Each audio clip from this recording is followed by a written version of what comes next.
নমস্কাৰ, আজি হৈছে 29 জানুৱাৰী বৃহস্পতিবাৰ। এই মুহূৰ্তত সমগ্ৰ ৰাজ্যবাসীৰ বাবে আহি পৰিছে আজি ৰাতিপুৱাৰ বহুকেইটা ডাঙৰ খবৰ। জনাইছো আজি ৰাতিপুৱাৰ প্ৰথমটো ব্ৰেকিং নিউজ। মুছলমান হোৱাৰ বাবে এছাৰৰ নামত টাৰ্গেট। উচ্চতম ন্যায়ালয়ৰ দ্বাৰস্থ হ'ব AIUDF। এক ডাঙৰ খবৰ জনাইছো সমগ্ৰ ৰাজ্যবাসীক। মুছলমান হোৱাৰ বাবে এছাৰৰ নামত কৰা হৈছে হাৰাশাস্তি। মুছলমানৰ ভোট কৰ্তন বন্ধ নহ'লে হ'ব গণতান্ত্ৰিক আন্দোলন আৰু মুছলমানক কৰা অন্যায়ৰ বিৰুদ্ধে উচ্চতম ন্যায়ালয়ত চলিব যুঁজ। বিজেপিৰ হাতৰ পুতলা হৈ কাম কৰিছে নিৰ্বাচনী বিষয়াই আৰু মুখ্যমন্ত্ৰীৰ মন্তব্যক গৰিহণা দি এইবাৰ হুংকাৰ দিলে AIUDFে। স্বদেশীক বিদেশী সজোৱাৰ ষড়যন্ত্ৰ চলিছে এইখন অসমত আৰু লাখ লাখ মুছলমানক ভোটাধিকাৰৰ পৰা বঞ্চিত কৰাৰ এই ষড়যন্ত্ৰ আৰু সংবিধানৰ নামত শপত খাই সংবিধান উলংঘা কৰিছে ৰাজ্যৰ মুখ্যমন্ত্ৰীগৰাকীয়ে আৰু চুৰি ডকাইতিৰে মুছলমানৰ নাম কৰ্তন কৰা হৈছে আৰু মুছলমানৰ ওপৰত কৰা এই হাৰাশাস্তি কেতিয়াও সহ্য কৰা নহ'ব। মুছলমানৰ ওপৰত এই হাৰাশাস্তি সহ্য কৰা নহ'ব আৰু বিজেপিৰ বিৰুদ্ধে আক্ৰমণাত্মক স্থিতি জনিয়াৰ বিধায়ক ৰফিকুল ইছলামৰ আৰু কয়াকুছিত হোৱা বৃহৎ প্ৰতিবাদত হুংকাৰ বিধায়ক আশ্ৰাফুল হুছেইনৰো আৰু মুছলমান হোৱাৰ বাবেই এছাৰৰ নামত কৰা হৈছে এনে হাৰাশাস্তি। মুছলমানৰ ভোট কৰ্তন বন্ধ নহ'লে হ'ব এক গণতান্ত্ৰিক আন্দোলন। মুছলমানৰ ভোট কৰ্তন যদি বন্ধ নহয় তেন্তে ৰাজ্যত গঢ়ি তোলা হ'ব এক ভয়ংকৰ গণতান্ত্ৰিক আন্দোলন আৰু মুছলমান হোৱাৰ বাবেই হাৰাশাস্তি কৰা হৈছে। গৌৰৱ গগৈৰ পাকিস্তান লিংক 8 ফেব্ৰুৱাৰীত ৰাজহুৱা হ'ব SITৰ প্ৰতিবেদন। এক ডাঙৰ খবৰ জনাইছো সমগ্ৰ ৰাজ্যবাসীক। গৌৰৱ গগৈৰ পাকিস্তান লিংক সন্দৰ্ভত SITৰ প্ৰতিবেদনক লৈ মুখ্যমন্ত্ৰী ডক্টৰ হিমন্ত বিশ্ব শৰ্মাৰ এক ডাঙৰ মন্তব্য। 8 ফেব্ৰুৱাৰীত ৰাজহুৱা কৰা হ'ব SITৰ প্ৰতিবেদন। দিনৰ 10:30 ৰাজহুৱা হ'ব এই প্ৰতিবেদন আৰু গৌৰৱ গগৈৰ পাকিস্তান লিংকৰ সকলো তথ্য ৰাজহুৱা হ'ব প্ৰতিবেদনত। পাকিস্তানৰ সৈতে লিংক থকা তথ্য দেখি আচৰিত হৈ পৰিব জনতা। কেবিনেট মেমৰেণ্ডম হিচাপে ৰাজহুৱা হ'ব এই প্ৰতিবেদন আৰু SITয়ে 3গৰাকী লোকৰ পাকিস্তান লিংক সন্দৰ্ভত প্ৰমাণ দিছে।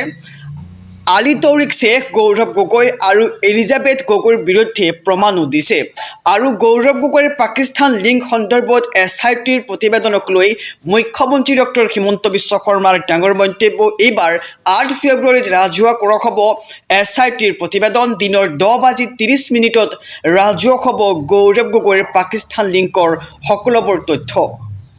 জনাইছো আৰু এটি ব্ৰেকিং নিউজ ডাঙৰ খবৰ। মিয়াৰ ভোট চুৰি কৰিমেই, ভোট কাটিমেই, অসমত কৰ্তন হ'ব 4ৰ পৰা 5 লাখ মিয়াৰ নাম আৰু এনেদৰে এতিয়া সংবাদ মাধ্যমৰ আগত কেতবোৰ বিস্ফোৰক মন্তব্য কৰি মিয়াসকলক কষ্ট দিয়াৰ কথা উল্লেখ কৰে ৰাজ্যৰ মুখ্যমন্ত্ৰী ডক্টৰ হিমন্ত বিশ্ব শৰ্মাই। সবিস্তাৰে খবৰ জনাইছো। SR আহিলে অসমত কৰ্তন হ'ব 4ৰ পৰা 5 লাখ মিয়াৰ নাম।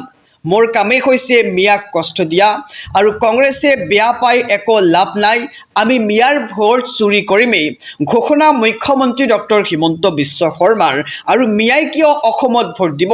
মিয়াই ভোট দিবলৈ হ'লে বাংলাদেশত গৈ ভোট দিব। এইখন অসমত মিয়াই ভোট দিব নোৱাৰে আৰু মিয়াই অসমত ভোট দিব নোৱাৰিব। ৰাজ্য চৰকাৰে ব্যৱস্থা গ্ৰহণ কৰিছে আৰু মই মিয়াক কষ্ট দি থাকিমেই, মিয়াক কষ্ট পাবই লাগিব আৰু ডিগবৈ, দুলীয়াজান, তিনিচুকীয়ালৈ মিয়া আহিলেই আৰু মিয়াই কষ্ট পাওক, তাত বেয়া পাই একো লাভ নাই, মন্তব্য ৰাজ্যৰ মুখ্যমন্ত্ৰী ডক্টৰ হিমন্ত বিশ্ব শৰ্মাৰ। SR আহিলে অসমত কৰ্তন হ'ব 4ৰ পৰা 5 লাখ মিয়াৰ নাম। মোৰ কামেই হৈছে মিয়াক কষ্ট দিয়া আৰু কংগ্ৰেছে বেয়া পাই লাভ নাই, আমি মিয়াক কষ্ট দিমেই আৰু মিয়াৰ ভোট চুৰি কৰিমেই আৰু মিয়াৰ ভোট কাটিমেই বুলি এক প্ৰকাৰ বিস্ফোৰক মন্তব্য কৰিছে ৰাজ্যৰ মুখ্যমন্ত্ৰী ডক্টৰ হিমন্ত বিশ্ব শৰ্মাই। জনাইছো আৰু এটি ব্ৰেকিং নিউজ ডাঙৰ খবৰ। মিয়াৰ ভোট কৰ্তনক লৈ মুখ্যমন্ত্ৰীক চেলেঞ্জ, হিমন্ত চৰকাৰক আদালতত থিয় কৰাব বদৰুদ্দিন আজমলে। এক ডাঙৰ খবৰ জনাইছো। গতিকে খবৰটো দিয়াৰ আগতে যদি আপুনি আমাৰ এই চেনেলটোত নতুন তেন্তে ছাবস্ক্ৰাইব কৰক, লগতে ভিডিঅ'খন ভাল লাগিলে ভিডিঅ'খনত এটা লাইক কৰি দিয়ক। জনাইছো এক ডাঙৰ খবৰ।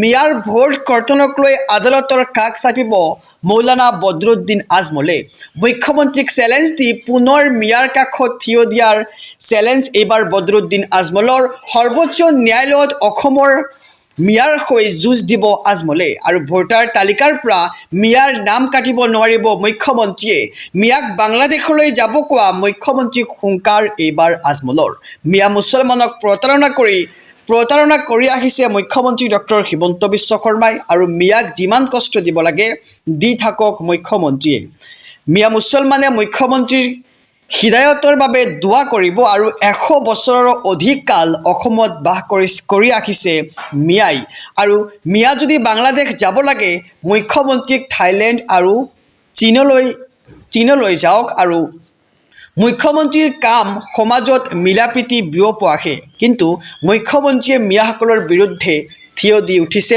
আৰু মুখ্যমন্ত্ৰীৰ মিয়া বিৰোধী নীতিৰ বিৰুদ্ধে সৰ্বোচ্চ ন্যায়ালয়ত যাব বদৰুদ্দিন আজমলৰ মুখ্যমন্ত্ৰী হিমন্ত বিশ্ব শৰ্মাক অপেন চেলেঞ্জ বদৰুদ্দিন আজমলৰ আৰু ভোটাৰ তালিকাৰ পৰা মিয়াৰ নাম কৰ্তনক লৈ বিস্ফোৰণ এইবাৰ বদৰুদ্দিন আজমলৰ মিয়াৰ ভোট কৰ্তনক লৈ আদালতৰ কাষ চাপিব মৌলানা বদৰুদ্দিন আজমলে জনাইছোঁ ৰাতিপুৱাৰ আৰু এটি ব্ৰেকিং নিউজ লাখ লাখ মুছলমান লৈ আহি পৰিছে জৰুৰী খবৰ শবে বৰাতৰ তাৰিখ ঘোষণা কেন্দ্ৰীয় খিলাল কমিটিৰ এক ডাঙৰ খবৰ জনাইছোঁ মুছলমান ধৰ্মাৱলম্বী ৰাইজৰ বাবে ৰাজ্যৰ লাখ লাখ মুছলমান লৈ আহি পৰিছে জৰুৰী খবৰ ঘোষণা কৰা হ'ল পবিত্ৰ শবে বৰাতৰ তাৰিখ কেন্দ্ৰীয় খিলাল কমিটি অসমে ঘোষণা কৰিলে শবে বৰাতৰ তাৰিখ 3 ফেব্ৰুৱাৰী মঙলবাৰে ৰাতি অসমত পালন কৰা হ'ব পবিত্ৰ শবে বৰাত আৰু সমূহ ইছলাম ধৰ্মী ৰাইজক শবে বৰাতৰ শুভেচ্ছা কেন্দ্ৰীয় খিলাল কমিটি অসমৰ আৰু ঘোষণা কৰা হ'ল পবিত্ৰ শবে বৰাতৰ তাৰিখ কেন্দ্ৰীয় খিলাল কমিটি অসমে ঘোষণা কৰিলে শবে বৰাতৰ তাৰিখ এছাৰৰ বিৰুদ্ধে ৰাজপথত এইবাৰ আমচু সংখ্যালঘুৰ হৈ চৰকাৰক হকেউনি আমচুৰ এক ডাঙৰ খবৰ জনাইছোঁ ৰাজ্যবাসীয়ে সমগ্ৰ এছাৰ প্ৰক্ৰিয়াৰ তদন্তৰ দাবী জনাইছে আমচুৰ ফালৰ পৰা এয়া কেনেকৈ সম্ভৱ হৈ আছে শ লোকৰ অজ্ঞাতে দাখিল কৰা হৈছে ফৰ্ম 7 আৰু মোবাইলে আহিছে মেছেজ তেজপুৰৰ কোৰ্ট চাৰিআলিত উত্তাল প্ৰতিবাদ আমচুৰ আৰু আমচুৰ সভাপতি ইমতিয়াজ হুছেইনৰ নেতৃত্বত এই প্ৰতিবাদ ধৰ্মীয় সংখ্যালঘুক এছাৰৰ নামত কৰা হাৰাশাস্তি বন্ধ কৰাৰ দাবী সমগ্ৰ এছাৰ প্ৰক্ৰিয়াৰ তদন্তৰ দাবী জনাইছে আমচুৰ ফালৰ পৰা তাৰিখ উকলি যোৱাৰ পিছতো দাখিল হৈ আছে আবেদন আৰু সমগ্ৰ এছাৰ প্ৰক্ৰিয়াৰ তদন্তৰ দাবী এইবাৰ আমচুৰ আৰু এয়া কেনেকৈ সম্ভৱ হৈছে বুলি প্ৰশ্ন কৰিছে আমচুৰ ফালৰ পৰা আৰু সমগ্ৰ এছাৰ প্ৰক্ৰিয়াৰ তদন্তৰ দাবী জনাইছে আমচুৱে এইবাৰ গৌৰৱ গগৈক বিয়াৰ প্ৰস্তাৱ বদৰুদ্দিন আজমলৰ হয় ঠিকেই শুনিছে এইবাৰ গৌৰৱ গগৈক বিয়াৰ প্ৰস্তাৱ দিলে বদৰুদ্দিন আজমলে আৰু কিয় দিছে এনে প্ৰস্তাৱ জনাইছোঁ বিস্তাৰিত খবৰ এক ডাঙৰ খবৰ জনাইছোঁ সমগ্ৰ ৰাজ্যবাসীক গৌৰৱ গগৈক পুনৰ বিয়াৰ প্ৰস্তাৱ দিলে বদৰুদ্দিন আজমলে গৌৰৱ গগৈৰ সৈতে মই বিয়া কৰাবলৈ সাজু বুলি ক'লে বদৰুদ্দিন আজমলে পূৰ্বৰ 3 তালাক ঘূৰাই ল'লে বদৰুদ্দিন আজমলে আৰু আজমল হাউচত ৰৈ থাকিম বুলি গৌৰৱ গগৈলৈ প্ৰস্তাৱ বদৰুদ্দিন আজমলৰ তৰুণ গগৈও মোৰ আজমল হাউচলৈ আহিছিল গৌৰৱ আহক আৰু গৌৰৱে তালাক দিলেও ইছলামত তালাক ফিৰাই লোৱাৰ ব্যৱস্থাও আছে আৰু গৌৰৱ গগৈয়ে ভাল নামাজীৰ সৈতে ইছলাম শিকি লওক মই তেখেতলৈ আজমল হাউচত আজিও অপেক্ষাৰে ৰৈ আছোঁ বুলি সংবাদ মাধ্যমৰ আগত এনেদৰে মন্তব্য কৰিছে বদৰুদ্দিন আজমলে আৰু এই মন্তব্য মৌলানা বদৰুদ্দিন আজমলৰ গৌৰৱ গগৈক পুনৰ বিয়াৰ প্ৰস্তাৱ দিলে বদৰুদ্দিন আজমলে আৰু গৌৰৱ গগৈক পুনৰ বিয়াৰ প্ৰস্তাৱ দি কেতবৰ বিস্ফোৰক মন্তব্য কৰিছে মৌলানা বদৰুদ্দিন আজমলে গৌৰৱ গগৈৰ সৈতে মই বিয়া কৰাবলৈ সাজু বুলি কৈছে বদৰুদ্দিন আজমলে